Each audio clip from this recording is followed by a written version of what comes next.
I'm actually curious because a couple of you guys didn't have social media.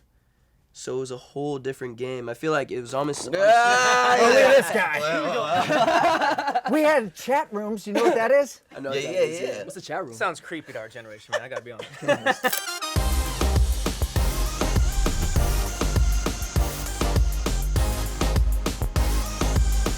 What's up, everybody? It's a pleasure and honor to be hanging out with so many talented and diverse, quote-unquote, boy band guys. We have to do quick intros around. James Maslow from the group Big Time Rush. Might have heard of. My name's Jay. I'm from a South Korean rock band called Day 6. I am Omarion from the group B2K. Sick. I'm Connor. I'm from the group In Real Life. My name's Jeff Timmons. I'm from a group called 98 Degrees. I guess we'll jump into kind of what the idea of a boy band is. You know, I know when we first started BTR, we had a hesitance even using the term because we felt like there was this stereotype maybe that people would think, oh, you're manufactured, and we actually were all artists. We wrote the majority of our music ourselves. We perform everything live. So I think we almost fought that at the beginning, and we're just like, no, we're just a band. And eventually it was like, dude, who cares? Call us a boy band. Call us whatever you want. Like, come see the show. If you enjoy the music, if you listen to it, that's all we care about. How do you guys feel about that? Well, I mean, look, I think the same thing happened for us, too. I mean, there were competitive groups that we were compared to. There was Backstreet Boys, there's NSYNC, legendary groups, and they were put together groups. Extraordinarily talented guys. I'm friends with all those guys, have an admiration for those guys. They've been through the ups and downs and the same kind of thing. But, you know, we started off as an a cappella group. We put ourselves together. We came out as a vocal group. And at that time, I mean, look, I'm much older than you guys, and certainly lucky to be still around after all these years. But when we started our group, we didn't even know what a boy band was until we went to Europe.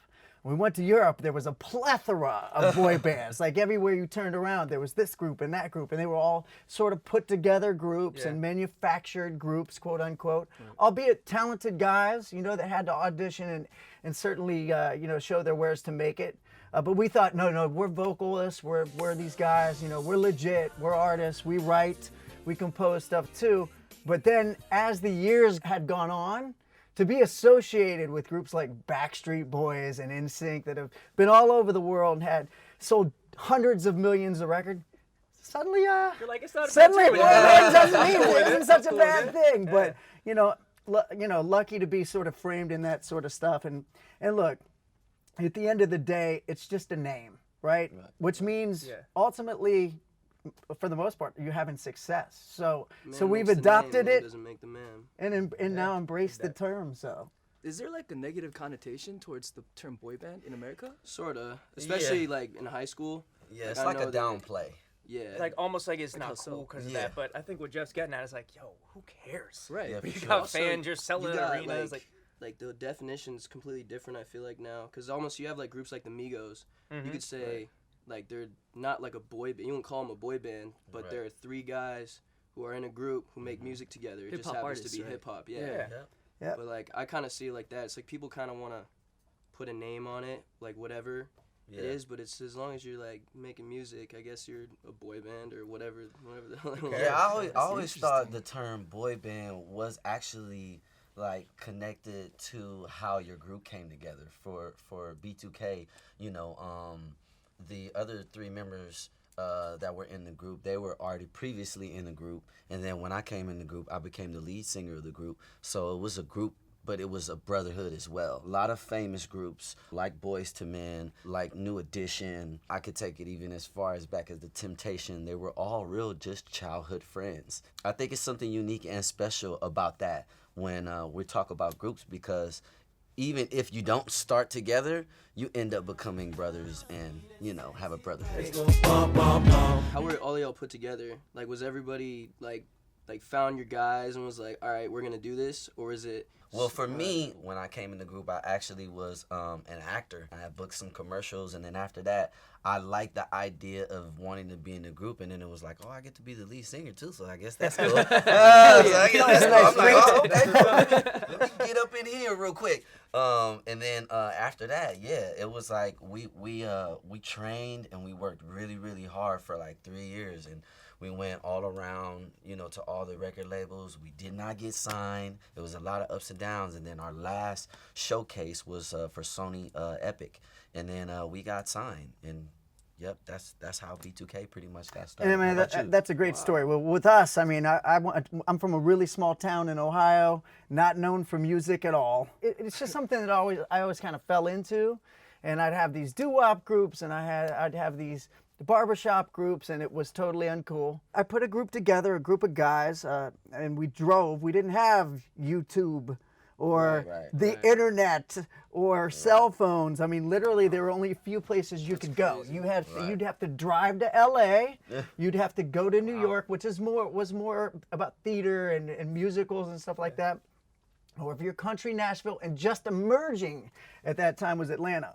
So I was like, all right, we're going to be famous. We need to drive to LA. No plan whatsoever. Drove to LA and kind of kicked it around there. Sang a cappella outside, went on 3rd Street Promenade, which is kind of a place in LA that has a lot of traffic, went to Venice Beach, dropped the hat for money. Just like on the Wow. street. Fisherman's Wharf on the street. That's When we'd swag. sing all day long for cash, Buskin', man. and we didn't Yeah, have, that's lit. you know, That's real. man, I just wish YouTube was around. It would have saved me a somebody lot of film this. time. Right. Yeah, but you know, look, and the first group of guys I was with in LA, they got scared. We started to get the attention, and those guys were like, it's too much for me. And they went home, they left for Thanksgiving, and they never came back. So I decided, I was like, look, there's too much momentum going on. There's too much special stuff happening. I'm going to start a new group. And I met a guy that went to school with Nick, and Nick drove out from Ohio, brought his brother out, drive. and we all just sang around. And you have to want to do it. It has to be in your heart. And it was in our hearts, and we got lucky enough to do that. We sang backstage at a Boys to Men concert, which is now considered a boy band too, but to us was like the best vocal group of that's all They time. still are. Facts. I think we might be able to call them a man band at this Yeah. point, but still, respect. But we scraped up enough money to go get a ticket to their show.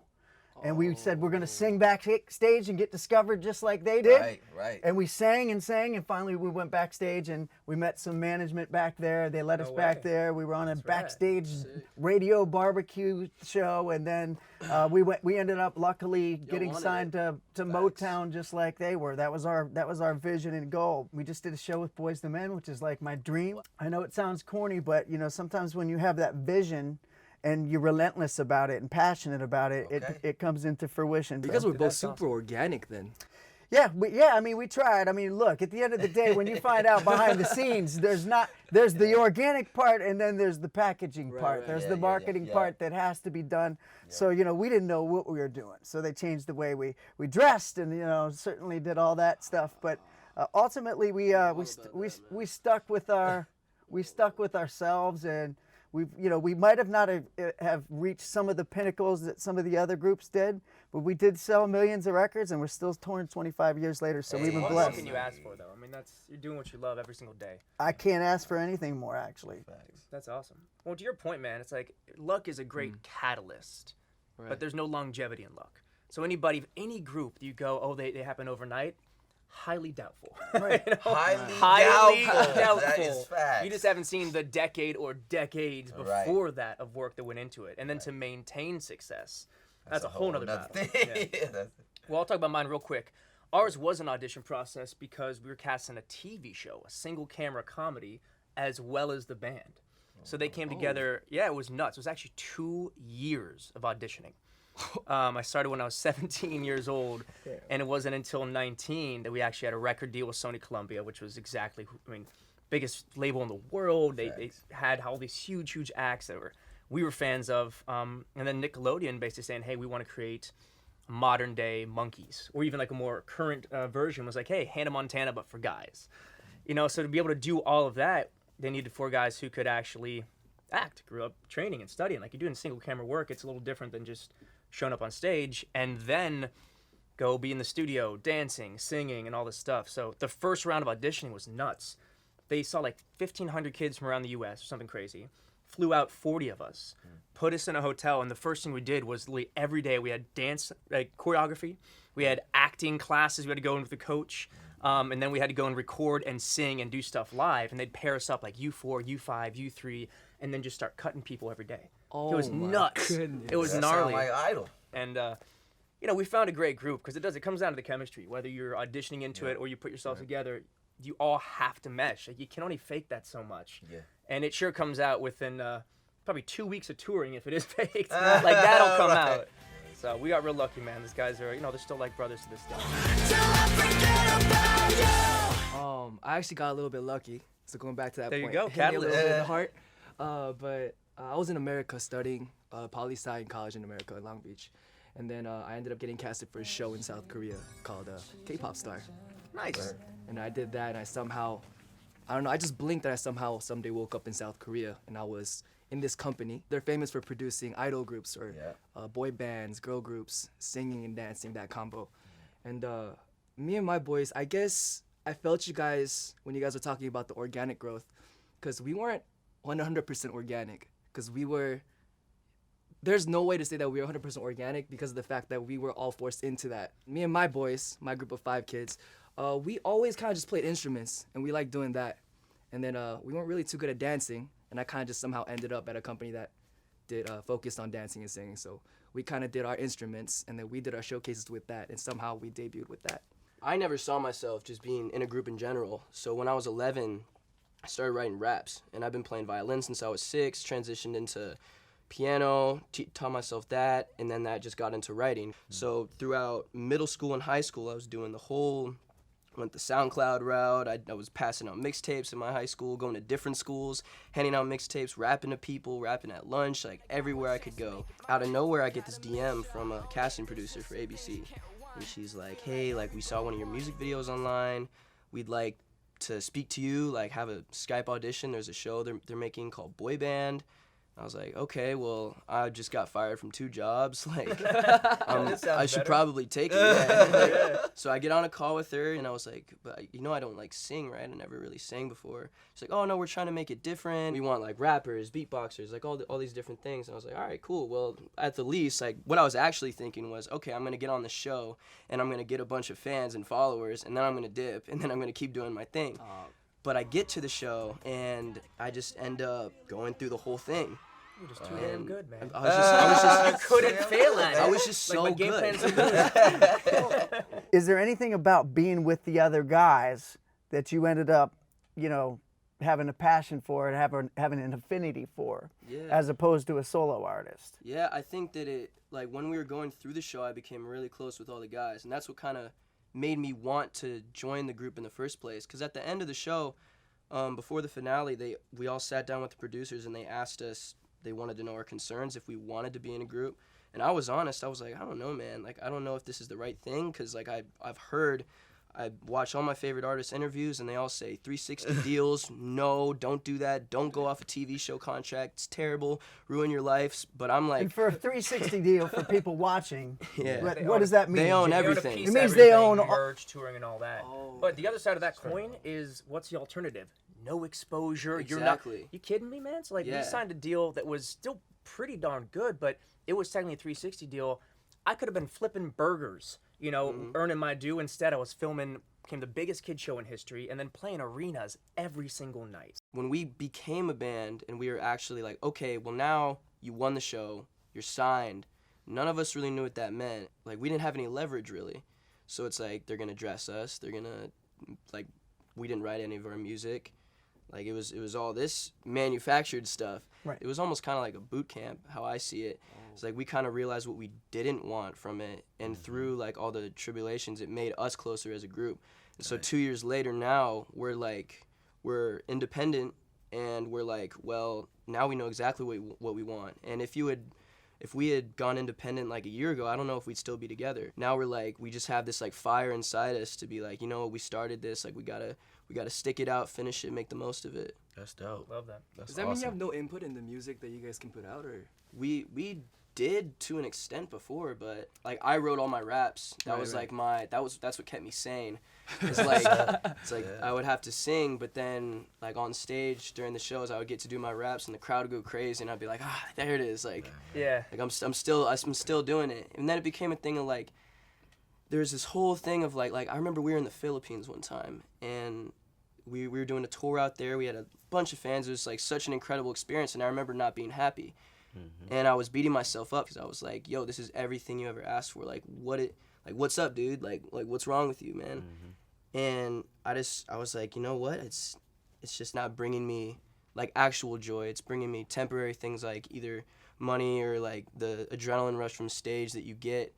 But through that, I think it just took like a conversation with all the guys and just being honest with everybody. Because we all come from the same situation, and we're all from completely different places, like all over the country. So there's just mad different personalities. But I think that's what makes it cool almost. Because now we can be ourselves. Yeah, to just lend to your point, you know, especially because I started at a very young age, and even though I still look very young and handsome, I've been in the game, you know, since I signed my first deal at 16. You know what I'm saying? Wow. I'm 34 now. You know what I'm saying? You know, as a creative, it's like I've definitely been in a position like, do I want to be here with these guys? You know, what is this for? What is the purpose of this? You know.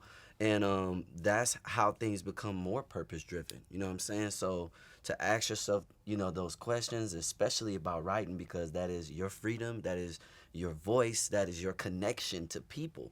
You know, I tell people all the time, like when you're on the stage and you're performing, it's actual energy exchange. Even if it's 10,000 people out there, they're getting something from you. So what are you getting from them, you know? Yeah.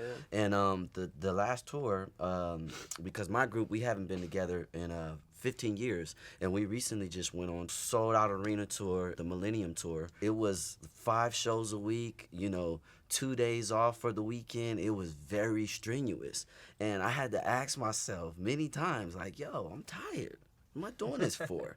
And I remember that there was something established a long time ago with my fans, and that was the connection. So, you know, continue to build that, man, and that's a powerful thing, because it really is a direct connect with people, you know, and I think that's why we're all here. So continue what you're doing. Keep those raps, keep it coming, because it's just going to keep transforming, and it might even be a book later on. You know what I'm saying? So keep doing That's crazy you say that. For real. I'm writing a book. Okay, there you go. There you go right there. I'm already doing it. There you go right there, man. All groups, they're comprised of a series of roles, right? Groups are put together so that they could fill the weaknesses of everybody and make something perfect. So how did you guys find the roles in your group? I think they find you. Look, you're talking about a couple of different dynamics with groups that were somewhat put together and TV involved, and you went through a strenuous, what seems like a machine that was put together. But eventually you're going to find out it's about that chemistry again. You're going to find out who's the lead singer, who's the guy that's supposed to be the supplemental guy that's in the background, who's the business guy of the group. You go in thinking, look, I wanted to be the lead singer of my group. Now, Nick Lachey is a better singer than I am. That's just the way it has to go, you know. And look, you know, and what we ended up doing is finding a way to make it work. Since your group formed so organically, though, my question is, was there ever not tension between the members? Because I mean, everybody goes in thinking like, I'm gonna be the lead singer, I'm gonna be singing the ad-libs at the end. We've never had that. Not us. We all held hands and gave each other hugs. No, of course there was tension, because look, especially when you're a young guy. I mean, we started ours in our early 20s. We weren't as young as you, and certainly not as young as you, and definitely not as young as you or you. I mean, we were in our early 20s and still considered a boy band, but we all were pretty type A personality guys that wanted to be the center of you start a group so you can meet girls, be famous, especially when you're younger guys. Sure. Certainly it evolves into something else later. As you do it more with each other, I feel like you actually end up picking up the slack for each other. No question. That's my favorite thing. If I thought about this over the last, over a decade with the BTR guys, of course there are times like, man, I want to be a solo artist. Like, I've done that. I've played on my own, and that's great. But my favorite thing about playing with the guys is you have 3 other people backing you up. Yeah. So if you're sick that day, like, I know I can turn to my boy Kendall and be like, dude, can you cover my parts tonight, or vice versa. Yeah. And there's a relief there that you can't get anywhere else. And I think only within this boy band, this brotherhood that we all share with our own groups, there's that amazing, like, trust and fallback, like safety net almost, knowing you got your other guys up there. If you're by yourself, you got no choice, man. You got to power through. You got all the pressure to carry. But it's pretty dope to share it. I think what is interesting is how, like, at least for me, initially, you know, like the concept and the idea was like, oh, I can have 3 other brothers with me, and I can go through all of these experiences with my bros. You know, now we out here. And I think that was something that was really, really cool being a part of group, you know what I'm saying? Because you can actually have a bond of brothers that you go through things with. And it's just like a sport team, or it's just like any other team. So for me, even though being the lead singer, like he said, everyone collectively, you know, they have their own roles. And that's off of the stage and on the stage. You know what I'm saying? Everybody has their roles. And I think that that's what's cool about being in the group. You know, it's like, you got some bros with you. I'm actually curious because a couple of you guys didn't have social media. So it was a whole different game. I feel like it was almost... Oh, look at this guy. We had chat rooms. You know what that is? I know Yeah. What's the chat room? Sounds creepy to our generation, man. I gotta be honest. It is crazy. Yeah. And why did I be so old in here? Well, I remember AOL Messenger. It was, Yeah. but we would have chats, so it wouldn't be. You'd have a chat room that was moderated by somebody, so someone would send you a message on a message board, like a virtual bulletin board. He has no idea. He's like, Like a forum. like a Yes. forum, Like a forum. like Yeah, a like a forum, forum. exactly. Yeah. And they would send us a question, and days later, when you would get it, not instantly, not in a video, not in a snap, not in any of these other things. Instagram, I'm learning them. I have a bunch of kids, so I'm starting to catch up. But no, we would answer things like that, and we would get feedback like that. What I would love, it's almost like a catch-22 with social media today. They know everything you guys do. Yeah. Right? Yeah. And you Super know, saturated. but at the same time, They don't you know can you. exponentially blow your fan base up if you do true. the right things right away. I mean, so we didn't have that, but also I'm kind of glad we didn't have that because we made mistakes. You know, we didn't look good all the time. You weren't getting filmed anytime you're out drinking. That's right. Doing dumb stuff that 20-year-old guys do. We weren't under that microscope. So, you know, I'm kind of glad, you know, everything happens for a reason. I mean, so I'm kind of glad we grew up in that time, but sometimes I'm jealous. I'm like, man, we would have had 78 million views on this. But at the same time, when I'm acting like an idiot at some bar and falling out drunk and they or call something you like out. that, They check you. you're It done. sucks. Yeah, you can be done overnight. So, Sucks. you know, I feel sort of lucky I didn't have all that stuff, but it is a luxury and a tool to have if you know how to utilize it and do it the right way. You know, That I part. envy That you. part. Yeah. That part. got to figure it out. You got to know how to use it, because one thing that I feel like a lot of artists don't have is that what I would consider hand-to-hand combat, and that is like actually having to go to every radio station, actually having to do all of those. hand-to-hand combat. Yeah, because Real work. it really connects you to people. It's like, oh, I remember when he walked through the door, he smiled at me. And that's more powerful than saying, you know, I like your comment, or let me slide in your DMs. I can tell you that's why we're still around, because we started off, we didn't have a tour bus or anything. We rented a Winnebago when we got signed, and we drove all over the country. And to your point, we visited every single radio station, one-on-one, met all the program directors. The people that were interns at that time are now running those radio stations. And I mean, look, we had some great songs, great songwriters, great fans, but I would attribute us going and pressing the flesh and kissing babies and meeting everybody and being in person. I would attribute that to why we're still able to tour at all today. So I mean, there's something about the personability of it that's very important. Anybody have like a super crazy, out of this world experience with a fan? One of my favorites, actually, because it's not that extreme, but you hear about people like breaking into hotel rooms, and these girls didn't break into a hotel room, but they still had to have a key to ride the elevator. And somehow, for about 4 hours straight, like think about 4 hours being in the elevator, they didn't get off. They rode it up and down. When I walked in, it's like 9 a.m, ready to go to the gym, like half a coffee in my system, barely awake, and here just screaming. I was like, okay, y'all earned this somehow. Like, you shouldn't be here, but you got here. You got the next, 33 floors from New York City. You know, many photos, selfies. How'd you get here? Tell me your story. And, like, they straight up, like, they had a whole plan. Like, they faked being a hotel resident. They stole a key. It was like Ocean's 11 just to get this. And, like, y'all earned it. Okay, let's take some photos. Sometimes they'll pay the concierge at several hotels to find out where you're at. Wow. And sometimes they'll show up in your room when you're there, when you walk in. That has Okay, happened to me. security. Yeah, that's happened to me before. There's one performance we did. We were going to each borough in New York City, and the last show, when we were leaving, the fans pretty much like put their arms together and stood in front of the bus. It said, "Y'all ain't going nowhere." I'm like, this is a bus. Y'all gotta move out the way. But fans are really relentless and excited, especially in the moment. I remember one time we were in the Philippines and I ordered breakfast and the food cart came in and I opened my thing to go eat and there was a girl underneath the food cart.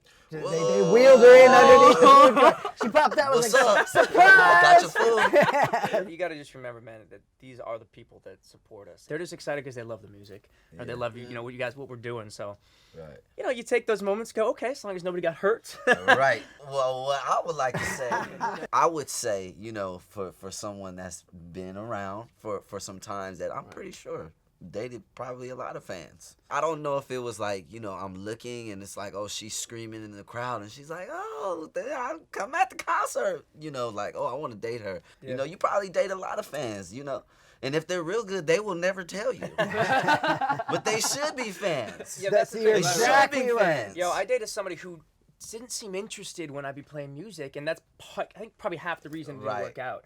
Where I'm like, you don't need to think I'm the greatest thing ever, but like, you know, second. Come on, at support me least. now. Yeah. I'm sitting here like playing this thing. I'm like, 1.5. that's what I do for a living. Like, you're bringing me down, man. So at the end of the day, like, even though it seems cliche, like, yeah, I hope anybody we date is to a point a fan. But like, do we pick somebody out of the audience and go like, I want to be your wife? Like, I feel like you need to have a few dates first. I get to know them. You want to screen that. I know everyone who I've been interested in is like a genuine fan of like what I do, and they're Right. always like someone who like will lift me up or encourage me to keep going. Yeah. But they're not like one of the girls that goes fanatic, under the yeah. like goes under the Right. cart Although and these like days, pops man, up. like with DM and IG and all that stuff, I mean, I think it's actually more realistic date a Oh, fan yeah. because you might get Actually- hit up by somebody Actually- and go, oh, okay, worth taking a dinner I date. like those for pics. this- Let me like that pic.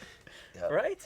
Which again, I think that's kind of one of the perks of social media these days. Mm-hmm. Like, there used to be a boundary. It's like, oh, if you're at a concert, like, I probably am not gonna date you, right? Because like that. But now it's like, no, what's the difference, man? Like, you want to be a fan anyways. Like, if you bought a ticket, like, that's great. You can do research. I Yeah, mean, you exactly. can get to know Yeah, somebody little a lot intel better. before Yeah. that date. Yeah, that's true. Okay, so I have a question, fellas. I want to start with you. What was the defining moment when you said, wait a minute, I'm lit. I made it. What was that moment?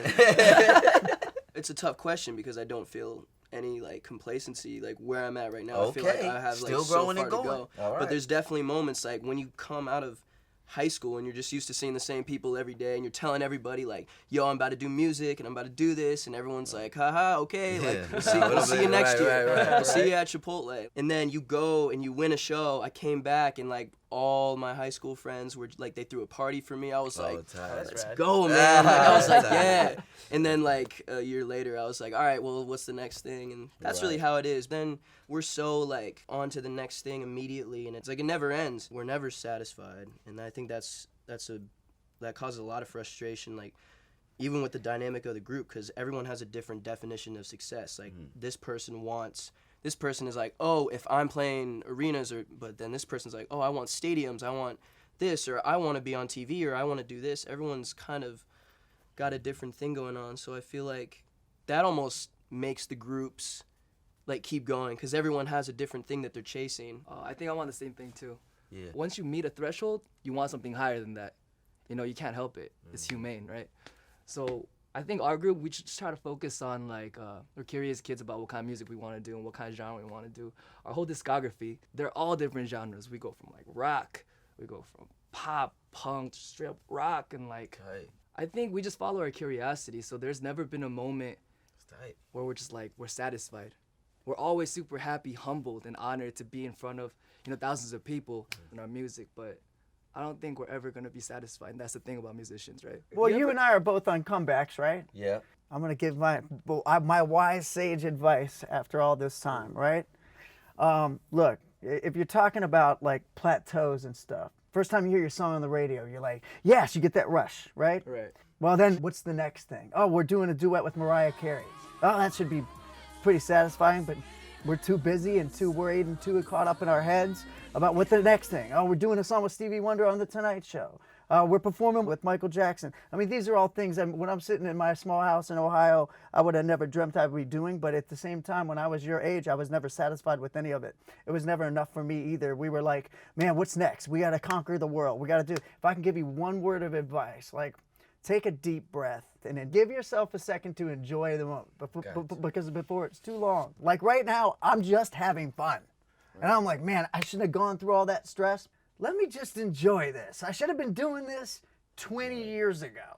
Take a breath. Don't lose your edge. Don't lose your drive.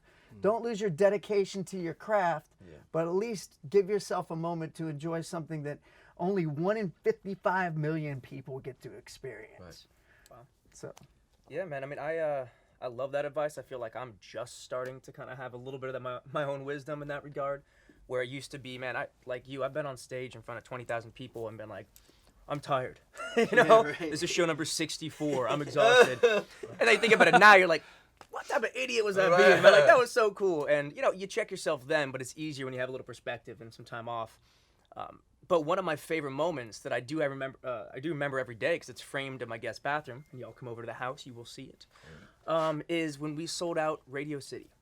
Now, it's not the biggest venue we've played even close, you know what I mean? But it's one of the most iconic. Yeah, I was born in New York, even though I grew up in San Diego. I remember my dad talking about shows there. It's one of the most epic, iconic, legendary venues ever. And I never imagined that we'd be there, much less have it say sold out and the banner outside. And I'm so grateful that somebody took a photo of that. And so it still says Big Time Rush sold out Radio City, and that's what's framed right my guest bathroom there. So I'm still reminded, like, man, that was so cool. That was like your made it moment, sort of? That's definitely one of them that I look back and go, yeah, I think that was one of the first times I realized, like, oh, this is kind of working.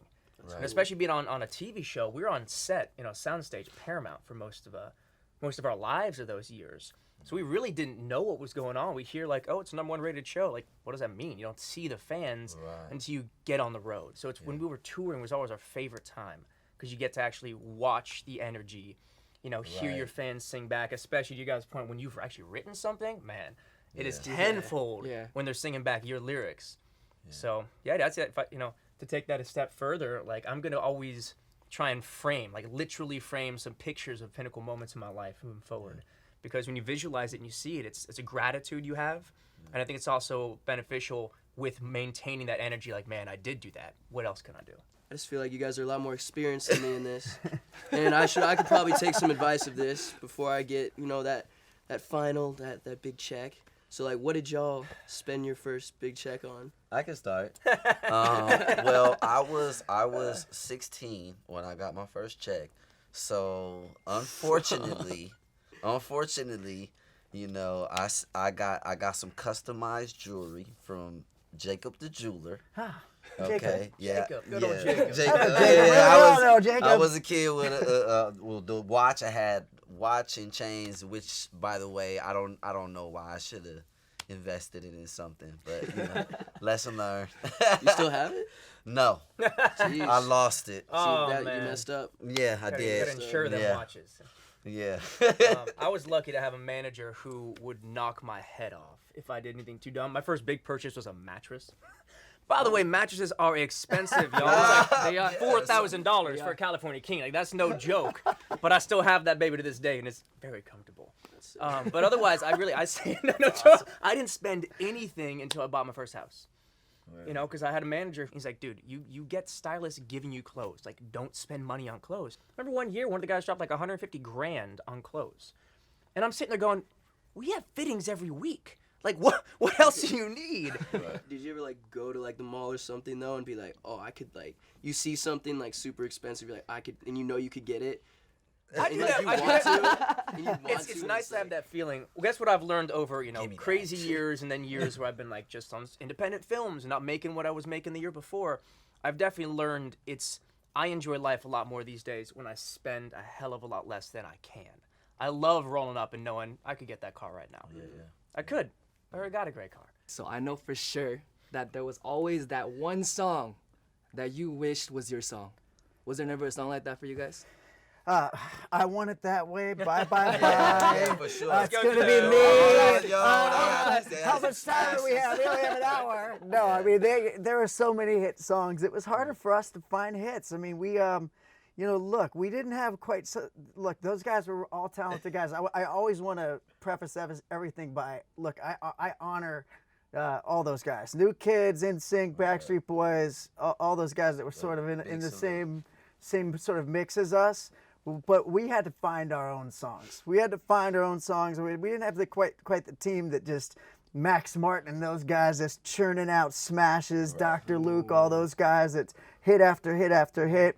We did have a really good guy that we ended up connecting with that was a Swedish producer named Anders Bagg, who ended up delivering us a lot of good songs that made us popular. So credit to him. But I mean, the list of songs that I envied that I wish that we had been a part of at that time were massive hits. I mean, it just goes on and on and on. It's so like, you guys were your own A&R?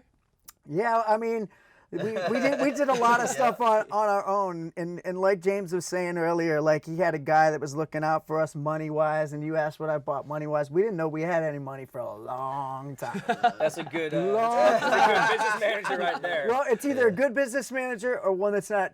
Okay. It's not giving you the money. Is what As I'm long trying as you to say. eventually got it. We went up going, our manager has a brand new Hummer, and I don't have any money in my bank account. What's going on? So no, that's something about the team though. So when you do get that money, it can go fast. There are a lot of people trying to take it too, that you got to watch out. So having a great business manager and Well, a good double manager. checking it yourself. Remember, it's your business. Yeah, End of the day, you got people you want to trust, but we've heard stories that even family take money. So just remember, dude, take the time, go and sit in the office and go, hey, what did I make? Where we spend it? What taxes we pay? And it may seem boring, but it's the utmost importance because you can have all this talent beaming from your body and have all this creative energy going on that's getting you to where you are right now. But at the end of the day, you want to be compensated for it too. What would you say was like a word or a sentence that describes your experience with being in a boy band? You take it away, Jay. I think first and foremost, what we can all agree on is being in a boy band, that whole process is very in tune with growing up and maturing and becoming an adult and learning how to work with other people. I think that's definitely the one focus of mine. Love that. Yeah. I'd say blessed. I know it sounds corny. Hashtag blessed? But hashtag blessed. What's a hashtag? I don't know what that is. Not old, buddy. Come on. That's the pound sign on an old telephone. No, but you know what? I think blessed. I mean, look, honestly, being from a very small town in Ohio, there's no way I would get to understand people had I not been in this group. The experience to travel all over the world, I wouldn't have gotten to meet so many great people and learn so much just about humanity and life and culture and traveling and all that stuff. So I feel blessed. I would say I'm so grateful. I'm super, super grateful, especially because one of the main reasons why I'm an entertainer is because I was inspired by Michael Jackson. And Michael Jackson was in Jackson 5 before he became Michael Jackson. So I think being in a group is a special thing, that not everyone gets the opportunity to really cultivate and also, learn things and develop in life. I wrote songs, what I'm saying? I created moments. I made memories for not only myself, but other people. So I'm so happy to have the opportunity to start from a group. Word up. Sick. I kind of look at just the whole thing as like our version of college. So like you're surrounded by peers that you're learning, and you got your teachers, the people in the industry, either your managers or whatever, who are guiding you through it. And it's not all on you, you know what I mean? So it feels just like if I'm not doing me to the best, I got 4 guys who are backing me up, who are either they're on their game today or like vice versa. I feel like it's just very secure. It feels like I can lean back. I got them behind me. No matter what I do. I mean, it's a team. I had just some of the best times of my life with Big Time Rush. And I'll give a little Easter egg of fun here. Nothing is set, but we've taken a break. We might actually play some more music at some point. So I think that's definitely open, especially Congrats. even, we'll see, man. Look, I got 4 movies coming out. My other boys are doing music and movies and TV, but why not also get some new music together, as a group? You even had this type of conversation inspires me. Like, why not? Like, I love these kids. We've had a lot of fun. So we keep the fun going. I think that's important. Hey, that's what's up. I think we all agree on that. Yeah. We're lucky to have a team on stage and everywhere we go.